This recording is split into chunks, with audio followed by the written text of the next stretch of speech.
Thornton. I'm a member of the Shape Expressions community group, and I'm also a Wikidata contributor. And my co-presenter today, I'll let him introduce himself. Hi, I'm Eric Bruno. I've been at W3C for Eric, a long do you want time. to? Great. I'm not hearing you, Eric. Now?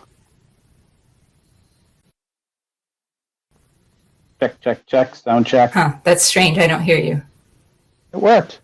What the hell? All right. Well, maybe I'll just introduce you.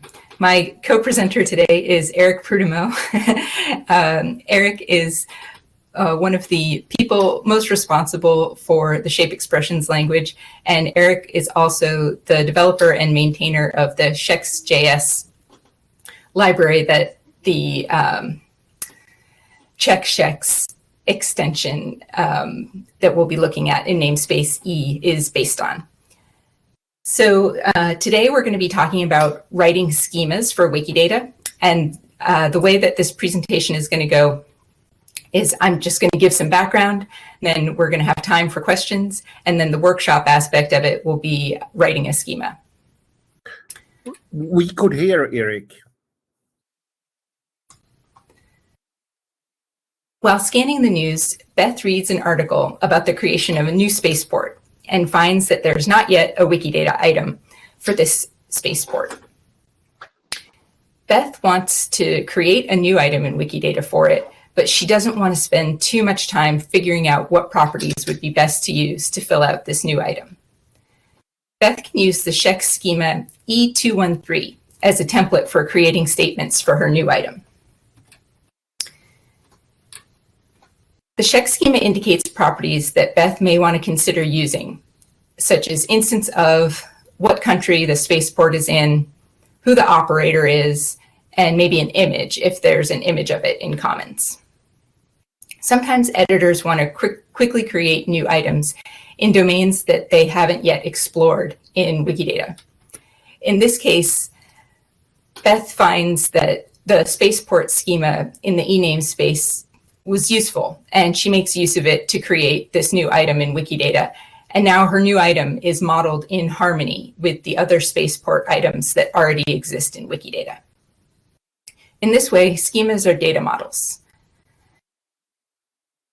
Wikidata's e-namespace is entirely dedicated to schemas.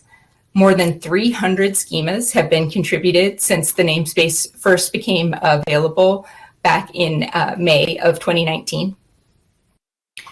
Due to the fact that Wikidata supports multiple data models per domain, it's often possible to express a statement in multiple ways.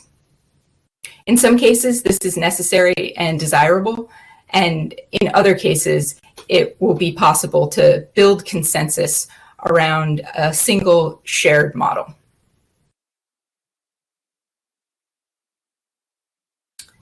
The Shex language is a formal language for data modeling and data validation of RDF graphs. Shex allows humans and machines to communicate unambiguously about data assets.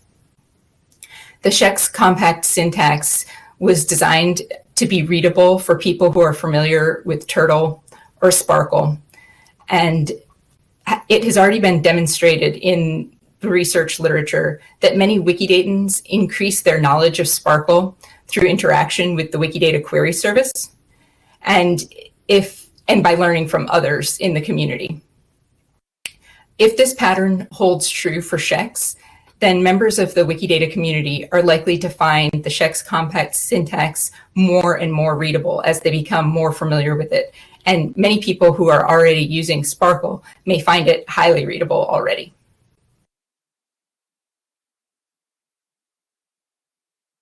Over time, editors may find Shex schemas useful for a wide variety of tasks related to working with Wikidata. Some are going to be on the data modeling side, where you actually define the data model that you want to express in the Shex language. And some will be on the data validation side, where you compare entity data that exists in Wikidata against a schema and test the entity data for conformance to that schema.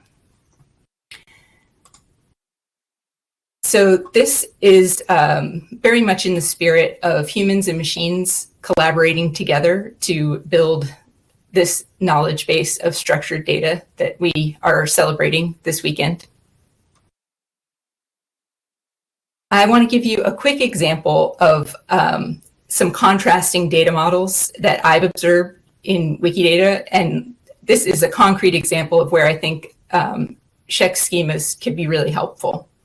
And this is directly related to topics that were brought up in the ontology session earlier today, as well as the data quality session earlier today, where we have contrasting data models across a lot of different areas in Wikidata. And this can sometimes cause problems for data reusers. So in this example,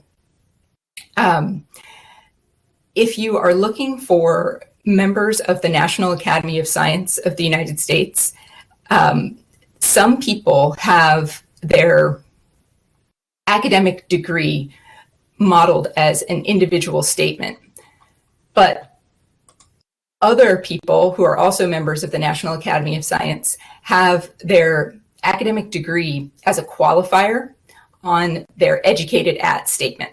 And this is not only true of members of the National Academy of Sciences. This is true for a lot of people with academic degrees.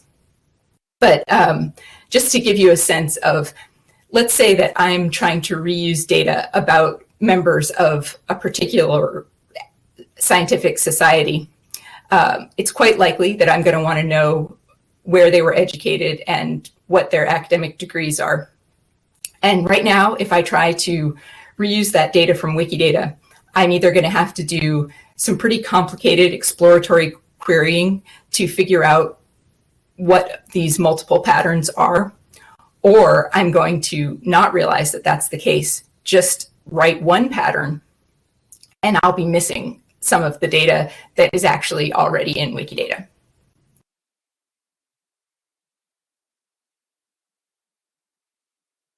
So this I see as an example of one where it would be really great if the community could get together and discuss how do we want to model academic degrees. And then once there's some consensus there, we can create a Scheck schema that would describe something about education or academic degrees, or there's different ways that you could decide to create this data model, and then write it as a Scheck schema, and then hopefully build awareness for the existence of that Scheck schema.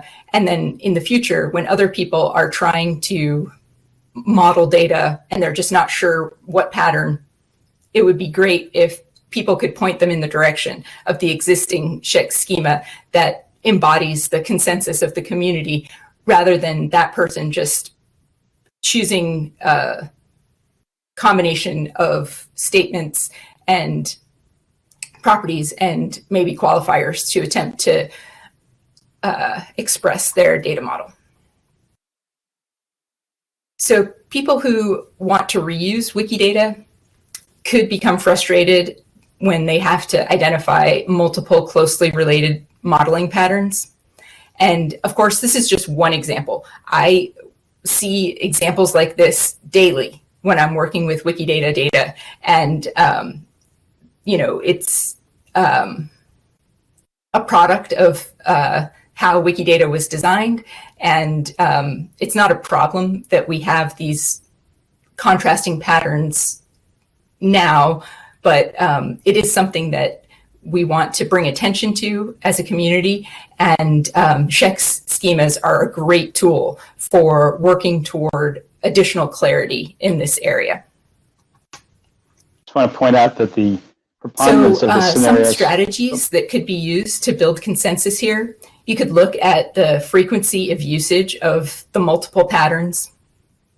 You could propose a schema, and then you could invite other people, maybe from related wiki projects who might be interested, and invite them to discuss this on the talk page of a schema. And so in the e-namespace, every schema has its own dedicated talk page, just like items and properties. And so being able to have a focused conversation at the level of the schema on the talk page for a schema is something that is a big advantage of the e-namespace.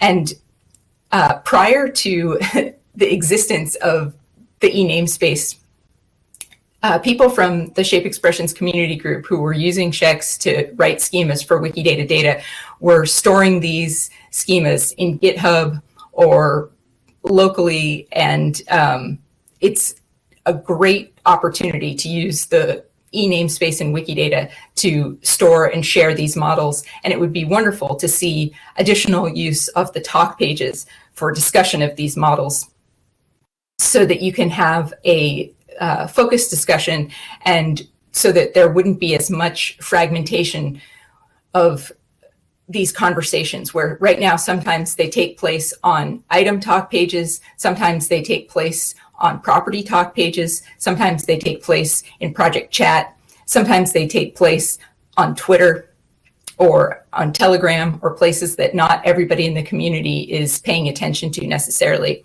So being able to use these talk pages for discussions is something that is much more possible now that the namespace, the e-namespace exists.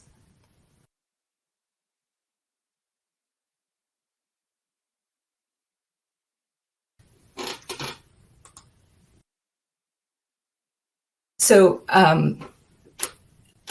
there are some different ways that we can find data models that we want to use in Wikidata. And sometimes we want to capture an existing data model and then suggest it for use on Wikidata. So an example of this is the Pronom Technical Registry of File Formats.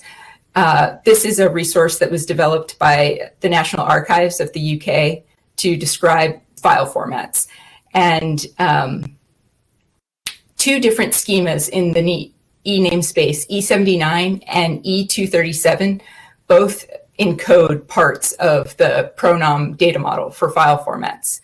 So this is an example of existing schema external to Wikidata that we might want to use in Wikidata to structure our own data. But there's another way where sometimes these data models are implicit in Wikidata, and they are a product of how data has already been modeled in Wikidata. And so sometimes we can extract a schema from existing data in Wikidata. And there are two excellent tools that I would recommend people trying if you want to give schema extraction a shot. There's the tool Schexer, which is coming out of the WESO lab at the University of Oviedo. And there's also a tool called Shape Designer, which is coming out of the University of Lille in France. And either of these tools can be used to extract a schema from existing data in Wikidata. And then that schema can be used as a draft to get further input and refinement and polishing and to build consensus. And then maybe it needs to be changed, maybe it needs to be extended.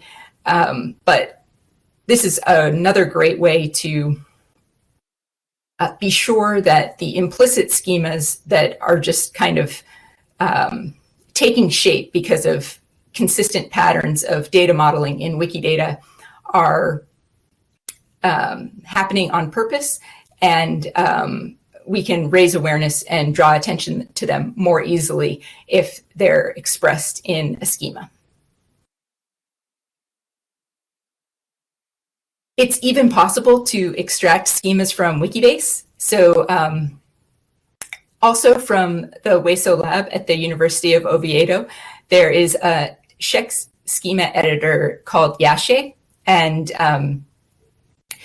you can use Yashe to write your schema, and it's a really excellent experience of writing a schema where you can get help, really similar to the Wikidata query service when you're trying to start typing the label of a property, and then the Wikidata query service will find the property for you.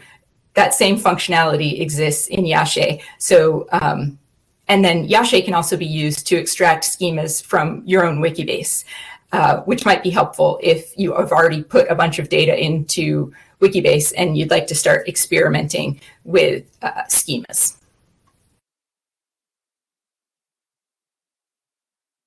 So there are currently 5 implementations of Schex. Schex.js, which is what is used in the e-namespace to validate entity data from Wikidata against schemas. Shaklex, Schex Java, PySchex, and RubySchex. And when these slides are made available, all of these are links, and so you can just use these links to find out more about these projects. Schex has a very extensive test suite, and so you can explore that online as you're learning more about Schex. You can also take your pick of online validators for Schex. The Schex2 simple online validator is the one that is used in Wikidata's e-namespace, but there's another online validator called RDF Shape that you could also use. There is from the Wiki project schemas page, you can find a link to the Schema Gallery. And the Schema Gallery is a really useful page that gives an overview of all of the existing schemas that have been added to the e-namespace so far. So you can get a sense there of not only what schemas exist, but also here in this last column, you can see that some schemas import another schema. And this dependencies column helps you see what schemas are building on top of another.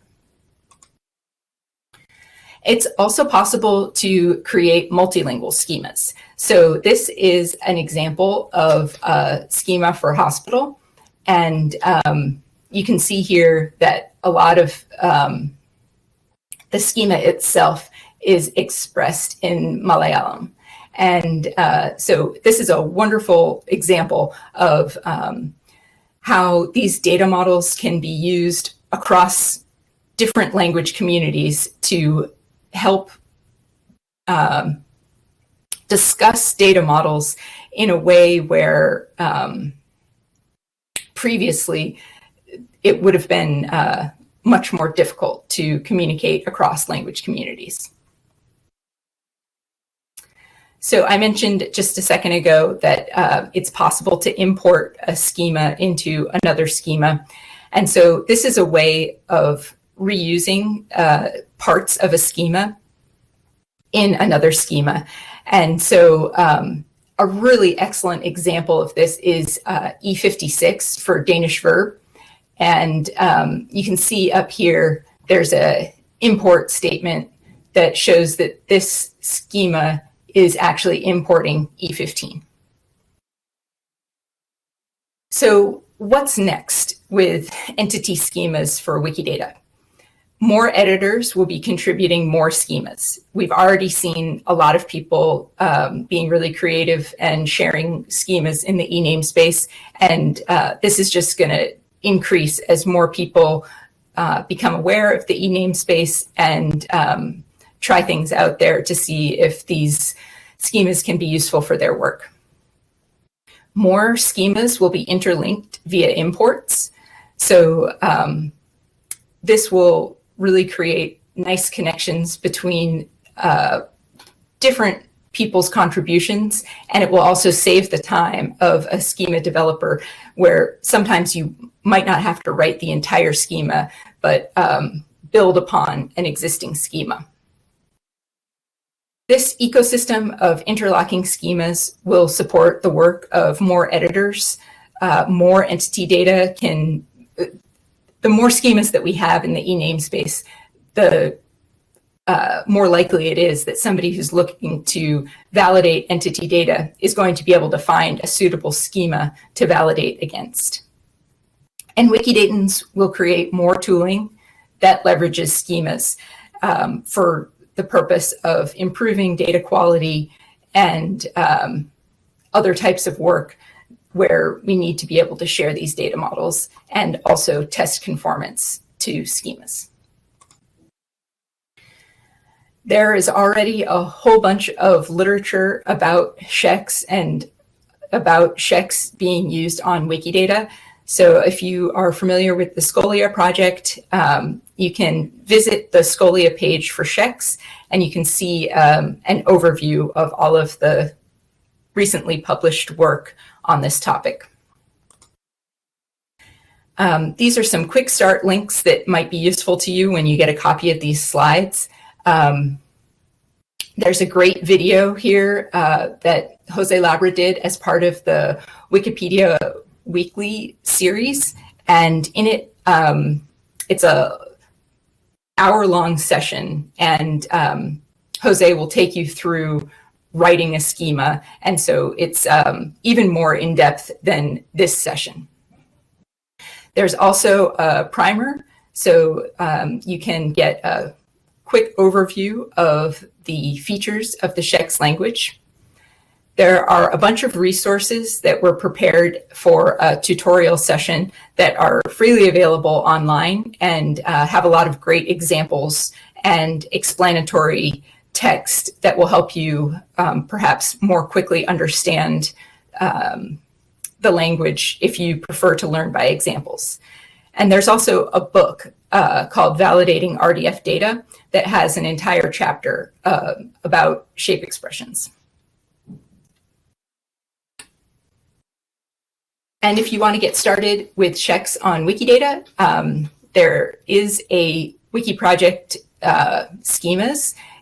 You can explore the schema namespace, and taking a look at existing schemas that have already been contributed there is a really excellent way to get familiar with what the schemas look like and how you might go about contributing your first schema. And again, you can browse the gallery of schemas to get a quick overview of all of the existing schemas that have been contributed so far. So let's make Wikidata's e-namespace the place where the ecosystem of schemas thrives. And thank you very much. We're going to take questions about this now, and then we'll all write a schema together. So if you want to put your questions in the chat, Eric is going to come back and you can ask both of us questions. Right. I'm wondering if I'm audible now.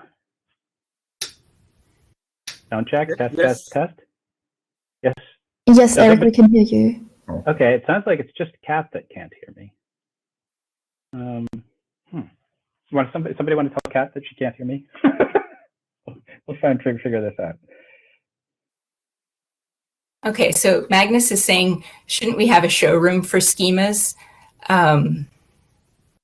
I think that the Schema Gallery is the closest thing we have, Magnus. I'm not sure if that meets your definition, but you might want to check that one out. There's a question about using Cradle or a similar tool that can read shape expressions and create a form. Might be useful for data consistency if you can agree on a shape. Yeah. So after you have written a schema and contributed it to the e-namespace, then you can actually use that schema inside of Cradle to create new items more quickly. Yeah, that's a great point.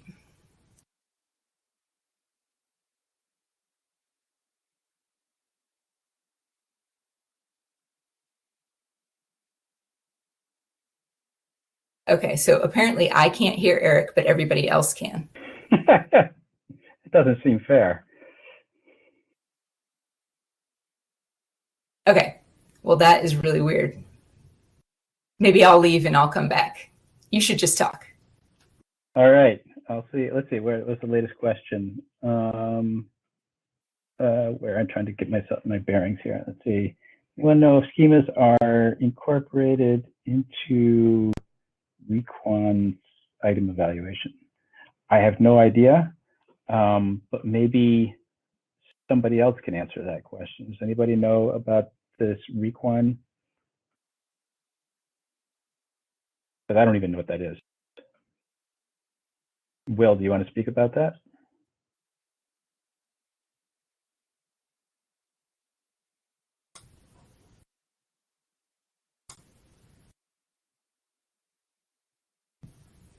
is a property recommendation tool. Ah, sorry, no mic. Okay. No, I don't think we know anything about any. I don't know of any effort to integrate it with Requan, but it sounds like for schema authoring that would make sense. I'm trying to figure out how in the authoring tool you try to get the idea across. This is the sort of thing I'm trying to communicate. But if there are multiple synonyms and Requan says, here's the one we prefer, I think it could be useful for helping you construct schemas. Let's see. Nicholas said, suggested opening a Fabricator issue, I think related to that, if I understood. Kat, do you hear me now?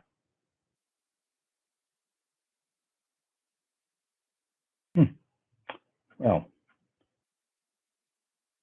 oh well. Maybe we carry on asynchronous. Yeah.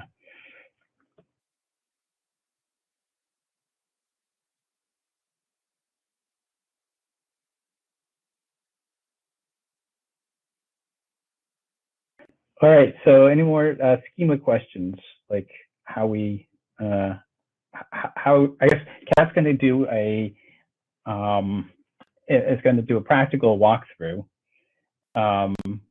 And I guess you probably but the goal here is to be able to produce data that other people consume. So of course the other people can consume, it means that it's in a structure that they're looking for. And to Kat's earlier point about how the situation where multiple people are using different structures to enter data, the real problem with that is not only that somebody has to go and write lots of code to go and query all those different formats, but that person isn't even going to know that they have to do that. So, so there's no it's just going to be when they start noticing that they're missing data that they can know to go and fix their schema, fix their queries. So having schemas, agreed upon schemas for communities to say, here's how we communicate, and even eventually to use those to drive Sparkle queries is the way to go there. Another question was, is there a vetting process for creating schemas? Yeah, it's just like, is there a vetting process for creating pages? No, there isn't. It's not like creating properties. You just go ahead and create the schema. Now, there are ways, I think Kat pointed out how you can include one schema in another. So it's nice to, if somebody's including your schema, not to go and edit and change it out from underneath them.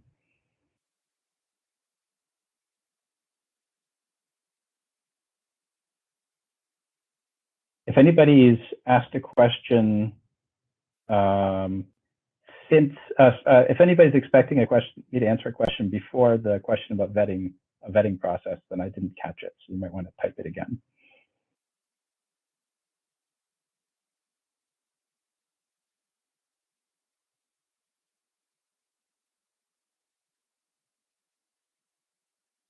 Aha. Well, oh. Now Kat and I can communicate. Sweet. Now she finds out what junk I've been spouting.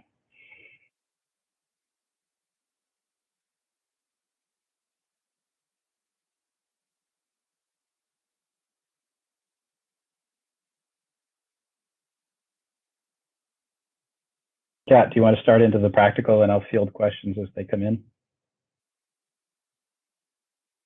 Huh, now I can't hear Kat. Sure. Oh, no, okay, good. All good. Okay, so I thought that what we could do today is, I don't think that in any of the previous presentations about editing, anybody has shown schema extraction. So I thought I would show the Shape Designer tool extracting a schema. So I'm going to. All right. While you're doing stuff, if you're like going and figuring things out, I can answer this question about the relationship between GraphQL and Scheck schemas, which is to say, there really isn't one. Now, GraphQL has a sort of a built-in schema language in it.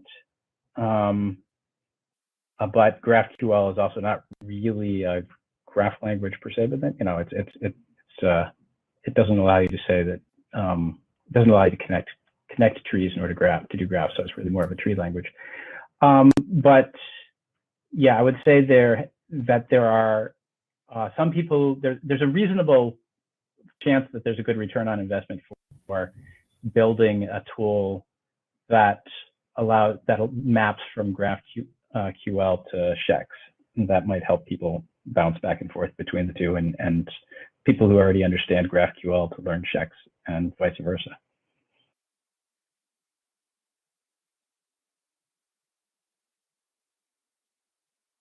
Okay, so this is the shape designer tool, and I'm going to go up here to File. I'm going to start a new Schex project, and I'm going to select Wikidata. And then there is a menu option here for query. And I'm going to select Generate Query from Wikidata label. And I'm going to type in cloud species.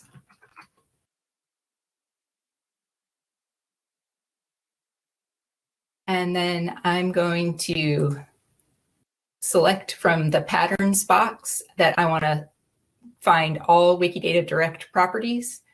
And then down here from the queries panel, I'm going to select 10 cloud species, which means that this shape designer tool will fetch 10 entities that are instance of cloud species. And from those 10, it will extract a schema.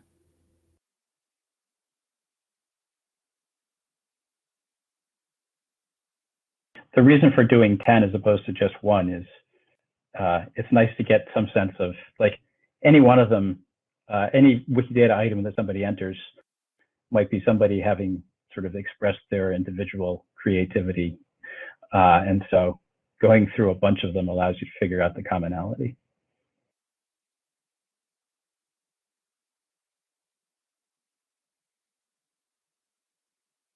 Okay, so the analysis result here gives me my extracted schema. And now I'm going over to Wiki Project schemas. Whoops.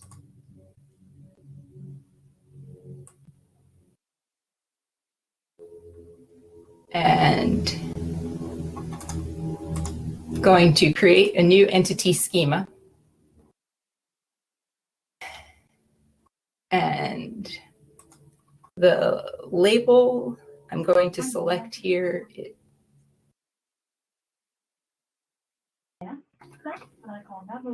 Kat, somebody asked what editor you're using. If you mean on the one on the left. This is the shape designer tool. Ah, right, okay. And you can find links to it right here from Wiki Project schemas. Down here under tools, you can find shape designer right down here. And you can find out how to get your very own shape designer from that link. And to David's question about why 10 and not all of them, and look for the common properties, you're right. You could be introducing a sampling bias. It's just sort of a practical question of how much stuff you want to suck down the wire before you make your decision. So if you turn up that number a lot, you can probably grab all of the items, which you would probably not want to do for some things that like publications, because you will just get way more data on your local disk than you intend. Okay, so the first thing that I need to add here is all of the prefixes that I think I may want to have in my schema. Some strategies for how to do this. You could go to a different schema and copy those prefixes, and or you could go to the Wikidata query service and get that full big list of a lot of prefixes. or you could save your own customized list of prefixes that you frequently use, but you want to make sure that all the prefixes you need are at the top of the schema. And then I'm going to add my query map. So this is a query map that is going to ask for 10 instances of cloud species that I'm going to use this query map once I've saved my schema and I want to check entities against it. And then I need a start statement.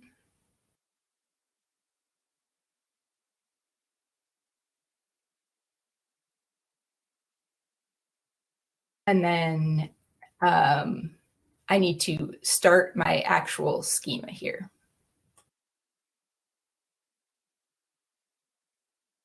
And so I'm kind of simulating this because, well, it would take me longer than we have in this session to actually do this. So I prepared this ahead of time. But so then I'm going to define my shape for cloud species. And as I was looking around at the different clouds that have been added to Wikidata, there are some that have multiple P31 statements. So I'm going to add in this extra statement here, which basically says that when I'm testing entities against this schema, after I've saved it and we get to the validation step, it's okay if the cloud items that we'll be testing against this have a different P31 statement beyond the one that I'm going to add to the schema. And then basically, after I've extracted a schema, I just kind of copy this, but I pare it down to a subset. I mean, sometimes, I guess, sometimes you want to use everything that gets extracted from Shape Designer, but oftentimes I find that I pare down the schema to just the minimum number of things there, especially in this example where I'm not a cloud expert. There could be nuances of cloud data that I'm totally unaware of. So I just like to take a conservative approach and just add in a limited number of properties. So I'm going to say that for this schema, the clouds should have an instance of statement and that the value for that should be cloud species. If they have an image, then that's great, an image from Commons. If there's a Commons category for clouds of this type, I definitely want that to be in the schema. It looked like when I was exploring these clouds, a lot of them had identifier for the Unified Astronomy Thesaurus ID. So it would be cool to have that. And then a lot of the clouds have an icon. And so that's a different property, but those are also icons that are stored in Commons. And some of them also have a Commons gallery. So Eric, do you have anything you want to say about this schema so far or any changes you'd like to see? I would like it to rain only at night. I just wanted to point out also that sometimes you will add more properties than the schema designer gives you because the schema designer sort of dug through the 10 or however many you gave it and found consensus. And you may not actually believe that all 10 of those were valid because they might be missing some properties that you want to add to the schema. Now, and yeah, you may say, but then you're going and saying these are faulty records or something like that. Really, all you're doing with the schema is you're asking the question, does it match this pattern? And so you can even have multiple ones in the same domain and say, these are the really fussy ones that I use for these sorts of questions. These are the ones that are more relaxed. and then you can also have sort of a data curation effort where you start pushing things up from the lower quality up to the upper quality, and people can look and say, oh yeah, this one's missing this thing, so I know how to improve that. So you can do a nice job of basically creating issues lists for people to work on. Yeah, and I certainly am considering this a stub schema. I am not very familiar with how clouds are modeled on Wikidata, but others are free to come along and extend this, refine it, change it, and at least we have a little something now related to clouds. Okay, so I'm going to save this schema. Then I'm going to copy my query map. And I'm going to go over here to check entities against this schema. And so this is taking you to the Shex2 simple online validator. And I'm going to paste my query from my query map down here. And then I'm going to hit this button to run a query to fetch entities from Wikidata to be tested for conformance to the schema I pasted in here, or well, that automatically got pasted. And then I'm going to hit this button again to validate against the schema. Okay, and so we're getting results back. And if there is a green mark over here, or a green bar and a check mark, then that means that this item, Q682086, is in conformance with this cloud schema that we just wrote. And then this second one here is not in conformance with the schema. So we could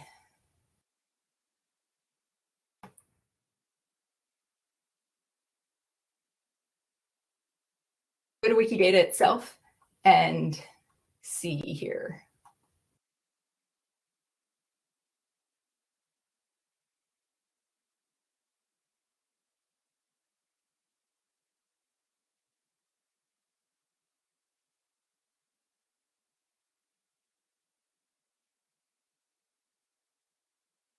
Okay. If you you can also sort of note that well, I want this to be considered valid, and so what you can do is you can say, I'll just turn down the cardinality, the min cardinality to 0, which means I don't have to have one of these things, but if I do have one, then I want it to look like X, and so it's a way of sort of making the tent bigger to get more things in it. Yeah, so what Eric pointed out are, I forgot to mention this, these are the cardinalities here, and I don't immediately see what, I made them optional. They're all optional? Other than instance of cloud species, and stratus nebulosus is instance of cloud species. But, trying to do a live presentation, I may not be accessing all parts of my brain to do the complete checking here against this schema. But the point is that you can use this to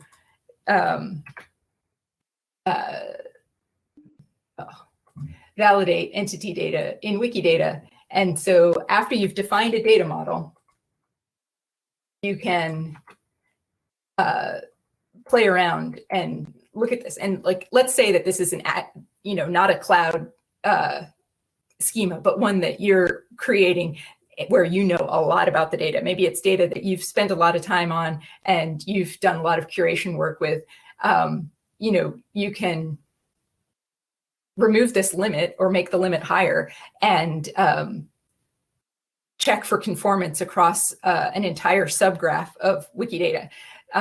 Andra Wagmeister of the Gene Wiki project does some of the biggest conformance test runs in Wikidata, where he's checking all the human genes against the human gene schema that he's contributed to the schema namespace. And it can be a really powerful tool for then identifying what are the items that the GeneWiki project needs to improve or pay attention to or talk to people about because they're not in conformance with the expected human gene schema. So what Eric was saying is that I could change the cardinality. Oh, here we go. Commons category wasn't optional. That's why.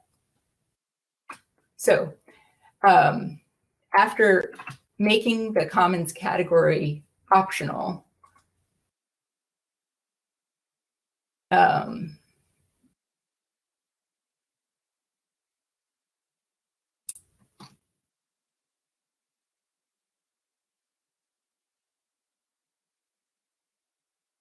let's see if, okay, well, that didn't fix it. So are there any other questions that? I saw an interesting one. Is it possible for the Wikidata web editor to use checks when creating an element by hand? And I would say yes, but it doesn't. So it would be fabulous if, as you entered stuff, it would turn red or turn green, give you some feedback, or sort of pre-fill the form to say it would be nice if you added this, this, and this. We haven't done that. We have basically all of the components of that. We have the ability to take the JSON data that will be constructed out of that web form and turn it into RDF, and the ability to run validation on that RDF. But we haven't stuck that back into the code that's in the web editor. Was that a reasonable answer to that, you think, Kat? Maybe I misunderstand you, but there is an extension in Wikidata where you can say, validate my object against this. Yeah, so there are several user scripts that have been developed. So here, there's a checks user script, and there's also entity schema highlighter. And so I think that maybe you're talking about the checks. And if you enable this user script, then if you're looking at an item in Wikidata, there will be a box in the upper right-hand corner that you can type in the E number of a schema, and then you can press a button to validate that item against that schema. Is that what you were talking about? Yes, I will like see if I can find this, what it's called. Thanks. It's called checks, and there's a link to it from the Wiki project schemas page.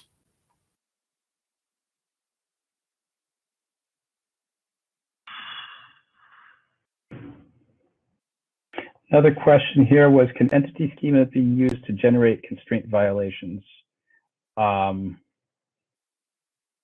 Meaning, I guess, is this a standard, like, because they're the error reports that you get, and those are downloadable. There's a little button that's up to say, I'd like to download this.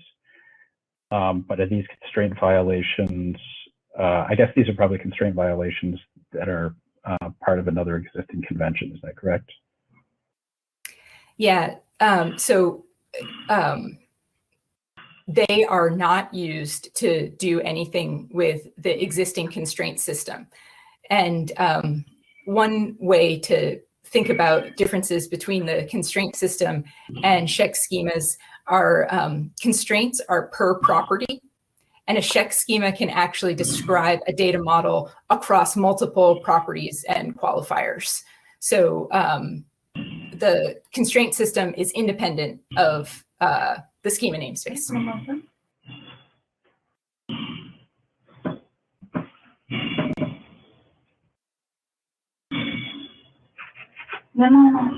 Another question that I see here.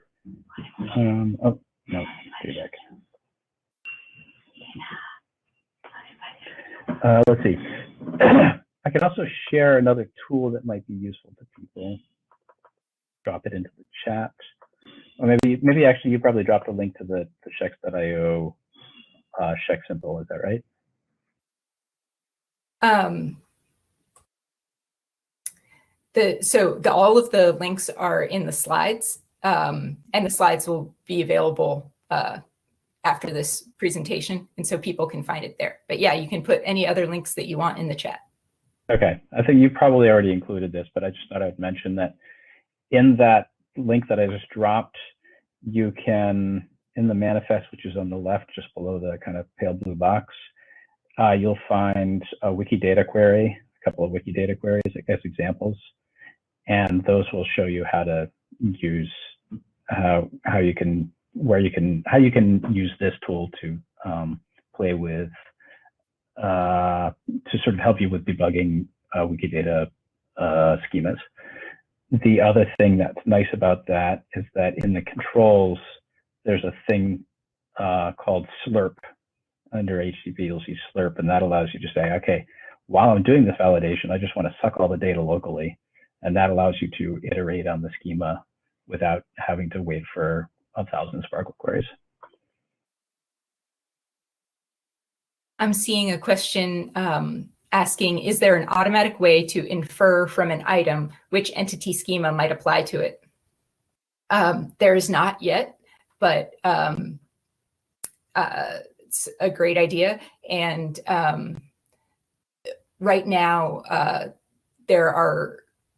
we need more schemas. So I think before a tool like that would be very satisfying to use, we would need a larger inventory of existing schemas. Otherwise, there are going to be a lot of items for which there is not an appropriate schema yet. So but it would be interesting. For the future. Right, it would be interesting for like within a particular tight community, for a small community, it could be immediately useful because they could do 2-3 schemas and say, all right, now every time we make a foo, it suggests you add the foo schema to it. So I think we have about 3 minutes left. Eric, is there any closing thoughts that you'd want to offer?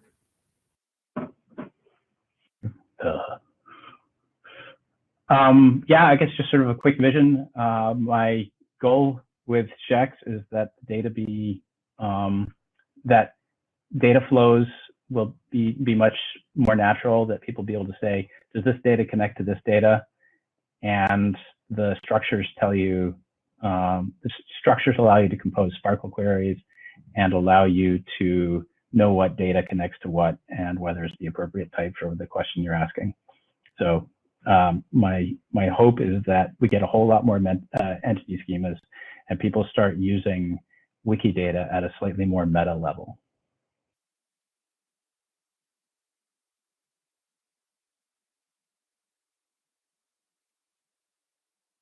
Okay, it looks like there aren't more questions pouring in, and we just closed with an excellent statement of vision. So thanks everyone for attending this session, and appreciate your time and interest.